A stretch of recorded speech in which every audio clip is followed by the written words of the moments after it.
Now, with regards remote teaching, I just want to qualify this. We are a school. We are learning like others.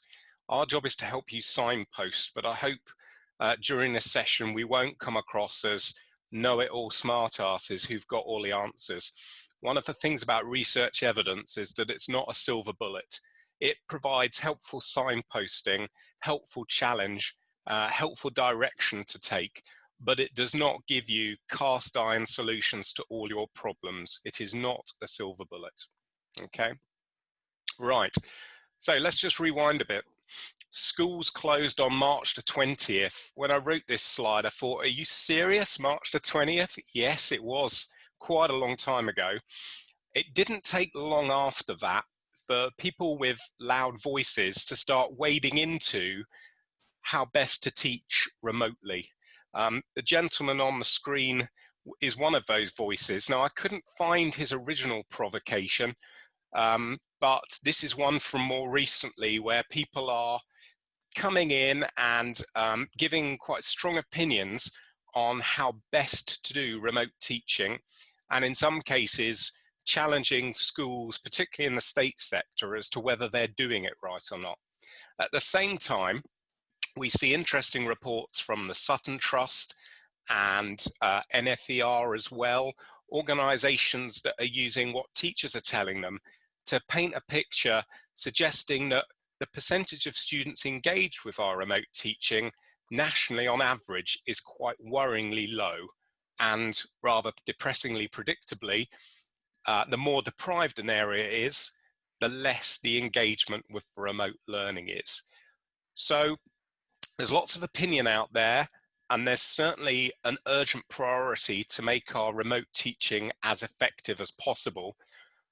But we need to be able to cut through the noise and the opinions. You'll find lots of those on Twitter and elsewhere, and we need to have a reliable starting point. Unfortunately, the EEF, our partner, performed what's called a rapid evidence assessment, and didn't go out and conduct new research or new trials. That wouldn't have been possible or probably appropriate. What they did was they did a massive review of past studies into remote teaching.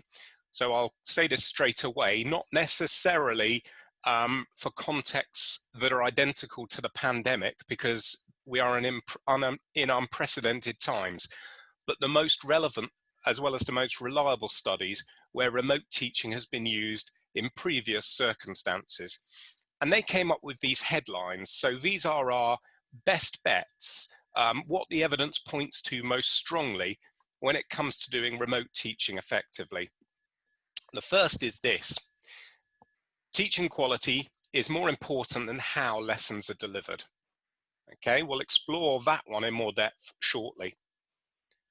The next is hardly surprising. Ensuring access to technology is key, and if we're not careful, we'll lock out some of our most vulnerable learners academically from all of our efforts. I remember speaking to a very valued colleague at Notre Dame when this all started, and we were talking about how to make our remote teaching more effective, and he said, "But who's going to see the fruits of my labor, Roger? It's no good if only 10% are doing the work, and the work's stunning." Absolutely fantastic challenge. This is quite nice. Peer interactions can help motivate students as well as improve learning outcomes. 4, we've got to basically scaffold and support students working independently, as that is largely what they are doing with remote teaching, not through choice. And then 5,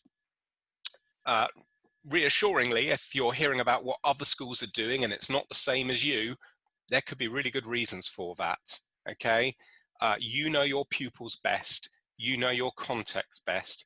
Try not to do the looking over your shoulder at what the other school is doing all the time, unless of course you've got another school you talk to which has a very similar demographic or context in terms of pupil intake and needs to you, in which case it can be quite useful.